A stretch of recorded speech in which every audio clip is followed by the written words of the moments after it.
ABTA test paper 2025-26 class 10 geography class পাতা number 349। বিভাগ ক একের দাগের এখানে কিছু এমসিকিউ কোশ্চেন রয়েছে, 14টা করতে হবে। প্রথম কোশ্চেন, যে প্রক্রিয়ায় বিভিন্ন প্রাকৃতিক শক্তি ভূপৃষ্ঠের উপর কাজ করে ভূমিরূপের বিবর্তন ঘটায় তাকে বলে বহির্জাত প্রক্রিয়া, অন্তর্জাত প্রক্রিয়া, গিরিজনী প্রক্রিয়া নাকি বহির্ভাবক আলোড়ন? দেখো, ভূমিরূপের বিবর্তন ঘটাচ্ছে আর যেটা ভূপৃষ্ঠের উপর থেকে, অর্থাৎ এটা একটা বহির্জাত প্রক্রিয়া। অন্তর্জাত প্রক্রিয়া কাকে বলবো না, যে শক্তিটা ভূপৃষ্ঠের অভ্যন্তরভাগে অর্থাৎ ভূ অভ্যন্তরে ক্রিয়াশীল থেকে ভূমির বিবর্তন ঘটায়, সেটা হচ্ছে অন্তর্জাত প্রক্রিয়া। গিরিজনী আলোড়ন, যে আলোড়নের ফলে হচ্ছে আমাদের গিরি অর্থাৎ পর্বতের সৃষ্টি হয়, সেটা গিরিজনী আলোড়ন। আর মহীভাবক আলোড়ন অর্থাৎ যে আলোড়ন মহাদেশ জুড়ে ঘটে থাকে। এই গিরিজনী আলোড়ন এবং মহীভাবক আলোড়ন হচ্ছে অন্তর্জাত প্রক্রিয়ারই সাবভাগ। পরের কোশ্চেন, মরু সমপ্রায় ভূমিতে কঠিন শিলায় গঠিত কিছু অনুচ্চ পাহাড় অবশিষ্টাংশ ভূমিরূপ হিসাবে থাকে, এটা কি বলা হয়? ইয়ারদাং, জুইগেন, বালিয়াড়ি নাকি ইনসেলবার্চ? এগুলোকে বলা হয় ইনসেলবার্চ। বালিয়াড়ি তোমরা জানো, বালিস্তূপ বায়ু সঞ্চয়জাত একটা ভূমিরূপ। পরের কোশ্চেন, পৃথিবীর অ্যালবেডোর পরিমাণ 32%, 33%, 34% নাকি 35%? অ্যালবেডোর পরিমাণ হচ্ছে 34%। ঋতু পরিবর্তন দেখা যায় না ক্রান্তীয় মৌসুমী জলবায়ুতে, নিরক্ষীয় জলবায়ুতে, উষ্ণমরু চীন নাকি চীন দেশীয় জলবায়ুতে? ঋতু পরিবর্তন দেখা যায় না, সঠিক উত্তর হবে নিরক্ষীয় জলবায়ুতে। পরে কোশ্চেন, এল নিনোর প্রভাব দেখা যায় আটলান্টিক মহাসাগরে, প্রশান্ত মহাসাগরে, ভারত মহাসাগরে, সুমেরু মহাসাগরে? এল নিনোর প্রভাব দেখা যায় হচ্ছে প্রশান্ত মহাসাগরে। চাঁদ ও সূর্যের মধ্যে পৃথিবী ও চাঁদের মধ্যে দূরত্ব সর্বাধিক হলে তাকে বলা হয় সিজগি, পেরিজি, অ্যাপোজি নাকি অপসুর? পৃথিবী আর চাঁদের মধ্যে দূরত্ব সর্বাধিক, সেটা হচ্ছে অ্যাপোজি। সিজগি হচ্ছে যখন চাঁদ, পৃথিবী, সূর্য একই সরলরেখায় থাকে। পেরিজি হচ্ছে চাঁদ আর পৃথিবীর মধ্যে সর্বনিম্ন দূরত্ব। আর অপসুর হচ্ছে পৃথিবী আর সূর্যের মধ্যে সর্বাধিক দূরত্ব, যে অবস্থানটা। মানুষের শরীরে দূষিত জল থেকে সৃষ্টি হয় আমাশয়, হাঁপানি, ফুসফুসের ক্যান্সার, দৃষ্টিহীনতা? দূষিত জল থেকে আমাশয়, হাঁপানি আর ফুসফুসের ক্যান্সার হচ্ছে বায়ু দূষণ দ্বারা ঘটে থাকে। ভারতের রাজ্য পুনর্গঠনের মূল ভিত্তি কী ছিল? ভাষা, ভূপ্রকৃতিগত সাদৃশ্য, খাদ্যের সাদৃশ্য নাকি অর্থনৈতিক কাজের সাদৃশ্য? রাজ্য পুনর্গঠনের মূল ভিত্তি হচ্ছে ভাষা। এক্ষেত্রে জেনে রাখো, ভাষার ভিত্তিতে যে রাজ্য পুনর্গঠনের জন্য যে রাজ্য পুনর্গঠন কমিশন গঠন করা হয়, সেটা হচ্ছে 1953 সালে। এর সভাপতি ছিলেন ফজল আলী, তাই অনেকে এই কমিশনটাকে ফজল আলী কমিশনও বলা হয়ে থাকে। আর ভাষার ভিত্তিতে রাজ্য পুনর্গঠনের সুপারিশ আসে 1956 সালে, যার ভিত্তিতে তেলেগু ভাষীদের জন্য প্রথম যে রাজ্য, অন্ধ্রপ্রদেশ রাজ্য গঠিত হয়ে থাকে। তাহলে ভাষার ভিত্তিতে প্রথম গঠিত রাজ্যটাও তোমরা দেখলে অন্ধ্রপ্রদেশ 1956 সালে কার্যকর হয়, আর কমিশন গঠন করা হয়েছিল 1953 সালে। বোঝা গেল? আচ্ছা, পরের কোশ্চেন কোথায় গেল? ভারতের সাতপুরা হলো এক ধরনের আগ্নেয় পর্বত, ভঙ্গিল পর্বত, ক্ষয়জাত পর্বত নাকি স্তূপ পর্বত? সাতপুরা হচ্ছে একটা স্তূপ পর্বত, আর একটা বিখ্যাত স্তূপ পর্বত হচ্ছে বিন্ধ্য পর্বত। ক্ষয়জাত পর্বতের উদাহরণ পড়লে লিখবে আরাবল্লী। ভঙ্গিল পর্বত জানোই হিমালয় রয়েছে। আর আগ্নেয় পর্বত হচ্ছে নারকোন্ডাম আর ব্যারেন, যেটা আমাদের আন্দামান নিকোবর দ্বীপপুঞ্জে রয়েছে, ওর পাশে রয়েছে। পরের কোশ্চেন, ভারতের ধান গবেষণাগার কেন্দ্র কোথায় আছে? পুসাতে, কটকে, চিকমাগালুরে নাকি কলকাতায়? ধান গবেষণা কেন্দ্র হচ্ছে কটকে। পুসাতে গম গবেষণা কেন্দ্র, চিকমাগালুর হচ্ছে কফি গবেষণা কেন্দ্র, আর চিকমাগালুর হচ্ছে কর্ণাটকে রয়েছে। আর কলকাতা তোমরা জানো পশ্চিমবঙ্গের রাজধানী। ভারতের মৃত্তিকা সংরক্ষণে গৃহীত একটা পদ্ধতি জলসেচ, ঝুম চাষ, ফালি চাষ, পশুচারণ? মৃত্তিকা সংরক্ষণের পদ্ধতি হচ্ছে ফালি চাষ। ঝুম চাষ তোমরা জানো, জঙ্গলপুরি যে কৃষিকাজ, সেটাই হচ্ছে ঝুম চাষ। আর পশুচারণের ফলে মাটির ক্ষয় বাড়ে, সংরক্ষণ হয় না। পরের কোশ্চেন, লৌহ ইস্পাত শিল্পের প্রয়োজনীয় কাঁচামাল আকরিক লোহা, কয়লা, ম্যাঙ্গানিজ নাকি সবগুলোই? এখানে সবগুলোই উত্তর হবে। প্রধান কাঁচামাল হচ্ছে আকরিক লোহা, লোহাকে গলানোর জন্য লাগে কয়লা।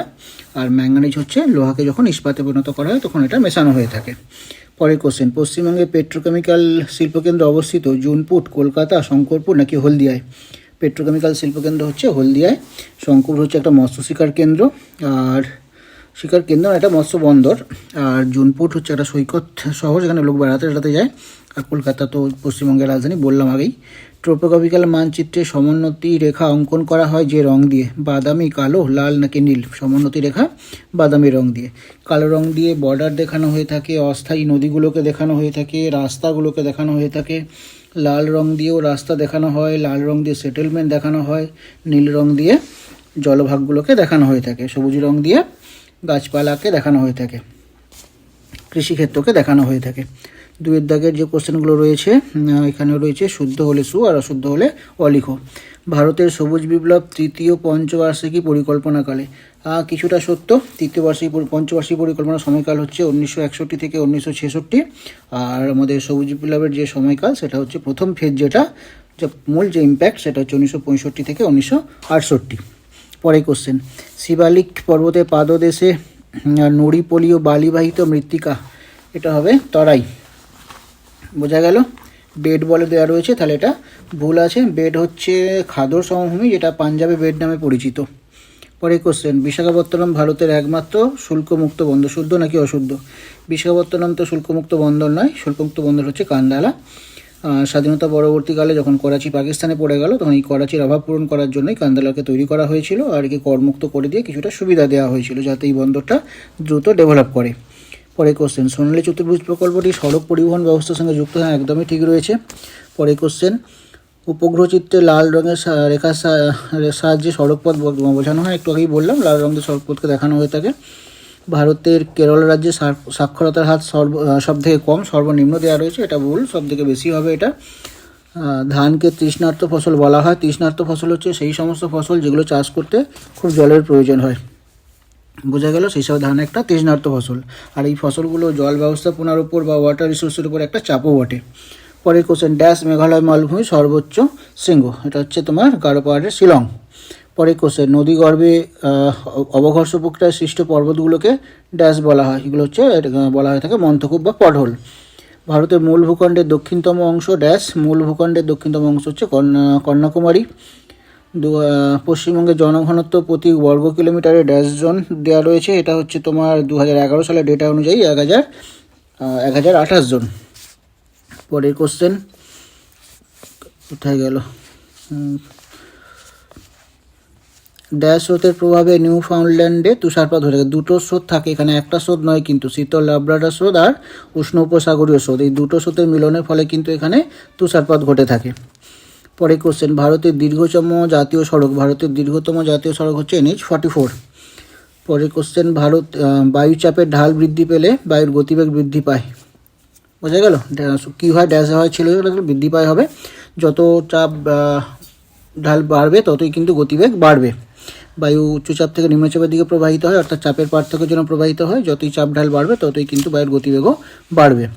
পরের কোশ্চেন, দুটি একটি শব্দে উত্তর দাও। সাহারার বালুকণাময় মরুভূমিকে কী বলা হয়? এটা আর্ক বলা হয়। কেরল উপকূলের উপহ্রদগুলোকে স্থানীয় ভাষায় কী বলা হয়ে থাকে? এটা কয়াল বলা হয়ে থাকে। ভারতের কোন শহরে প্রথম পাতাল রেলের যাত্রা শুরু হয়? এটা কলকাতা, 1984। ভারতের একটি জাইদ ফসলের নাম, এটা ভালো কোশ্চেন, ভালো করে শুনে নাও আর যাতে কোনোদিনও না ভুলো, একটু মন দিয়ে শোনো। প্রথম তো হচ্ছে খারিফ শস্য, যেটা বর্ষার জলের সঙ্গে চাষ হয় আমাদের দেশে, বা বৃষ্টির জলের উপর নির্ভর করে চাষ হয়ে থাকে, তাহলে এটা বর্ষাকালীন ফসল হয়ে গেল খারিফ শস্য। বর্ষা শেষ হয়ে গেল, বৃষ্টি শেষ হয়ে গেল, শীতকাল এসে গেল, তখন আর বৃষ্টিপাত হচ্ছে না, তাহলে জলসেচ ব্যবস্থার উপর নির্ভর করে একটা কৃষি ব্যবস্থা গড়ে ওঠে, যেটাকে আমরা বলে থাকি রবি ফসল। আমাদের দেশে শীতকালে চাষ করা হয়ে থাকে। রবি ফসল কাটা হয়ে গেল, বাড়ি নিয়ে চলে আসা হলো, তারপরে এখনও তোমার খারিফ শস্য লাগাতে অনেক দেরি, তাহলে মাঝখানের সময়টাতে যে ফসলটা লাগানো হয়ে থাকে সেটা হচ্ছে এই জাইদ ফসল। বোঝা গেল? আর সেই সময়টা যদি আমরা ঋতু ধরি তাহলে সেই সময়টা হবে গ্রীষ্মকাল। তাহলে গ্রীষ্মকালীন ফসল হচ্ছে আমাদের দেশে সব জাইদ ফসল। একটু ভালো করে ভাবো, গ্রীষ্মকাল জল দরকার, আমাদের শরীরেরও জল দরকার, তাই সেই সময় কোন কোন ফসলের চাষ হয়ে থাকে? সেই সমস্ত ফসল চাষ করা হয়ে থাকে যেগুলো আমাদের শরীরে জলের যোগান দেয়, যেমন ধরো তরমুজ, যেমন ফুটি, যেমন শশা। বোঝা গেল? আর চারটা জেনে রাখো, এই সময় কিন্তু একটা ধানেরও চাষ হয়ে থাকে, যাকে আমরা বলে থাকি আউশ ধান। এটা ঠকাবার জন্য কিন্তু বেশি দেয়। আউশ ধান কী ফসল? জাইদ ফসল দিল, রবি ফসল দিল, খারিফ শস্য দিল। তাহলে উত্তর কী হবে বুঝেই গেছো তোমরা। আচ্ছা, পরে কোশ্চেন, ভারতের জরিপ সংস্থার প্রধান কার্যালয়, জরিপ সংস্থা সার্ভে অফ ইন্ডিয়া কোথায় রয়েছে? দেরাদুন, হেডকোয়ার্টার দেরাদুন। পরে কোশ্চেন, বায়ুমণ্ডলের কোন স্তরে জেট বিমান চলাচল করে? বায়ুমণ্ডলে স্ট্র্যাটোস্ফিয়ার দিয়ে জেট বিমান চলাচল করে, তোমরা জানো শান্তমণ্ডল এটা, যাতে আবহাওয়ার গোলযোগগুলোকে সমস্ত এড়ানো যায়, ঝড় বৃষ্টি কিছুই সেখানে নেই। পরের কোশ্চেন, মোনেক্স কি? মোনেক্স পুরো কথা হচ্ছে মনসুন এক্সপেরিমেন্ট। ভারত আর রাশিয়া যৌথ উদ্যোগে মৌসুমী বায়ুকে গবেষণা সংক্রান্ত যে পরিকল্পনা, সেটাই হচ্ছে মোনেক্স। এর কাজ কী কাজ করে? কোথা থেকে উৎপত্তি হলো মৌসুমী বায়ুর, কোন দিকে প্রবাহিত হলো, কোন কোন দেশকে প্রভাবিত করছে, কী পরিমাণ বৃষ্টিপাত হবে, বোঝা গেল? এই সবটাই কিন্তু এই মোনেক্সের আন্ডারে রয়েছে। পরের কোশ্চেন, সমগ্র দক্ষিণ ভারতের সর্বোচ্চ শৃঙ্গ, দক্ষিণ ভারতের সর্বোচ্চ শৃঙ্গ হচ্ছে আন্নামালাই পর্বতের আনাইমুদি। আচ্ছা, এবার একটা স্তম্ভ মেলানো রয়েছে, কি রয়েছে এখানে, বাম দিকে রয়েছে পর্যায়ন, এল নিনো, সিলিকন ভ্যালি আর সিয়াচেন। ডান দিকে রয়েছে সমুদ্র জলের উষ্ণতা বৃদ্ধি, সমতলীকরণ, ভারতের দীর্ঘতম হিমবাহ আর ব্যাঙ্গালুরু। সিয়াচেন হচ্ছে ভারতের দীর্ঘতম হিমবাহের সাথে ম্যাচ করবে, সিলিকন ভ্যালি ব্যাঙ্গালুরুর সাথে ম্যাচ করবে, এল নিনোর সাথে সমুদ্র জলের উষ্ণতা বৃদ্ধি এটা ম্যাচ করবে, আর পর্যায়নের সাথে সমতলীকরণ ম্যাচ করবে। তাহলে এই পর্যন্তই, এই যে পেজটা রয়েছে তার সমস্ত অবজেক্টিভগুলো আমি তোমাদের করিয়ে দিলাম, শেষ করলাম এখানে। যদি ভালো লেগে থাকে তাহলে লাইক করে দাও, সাবস্ক্রাইব করে থাকো, আর যদি কিছু জানার থাকে তাহলে আমাকে মেল করতে পারো।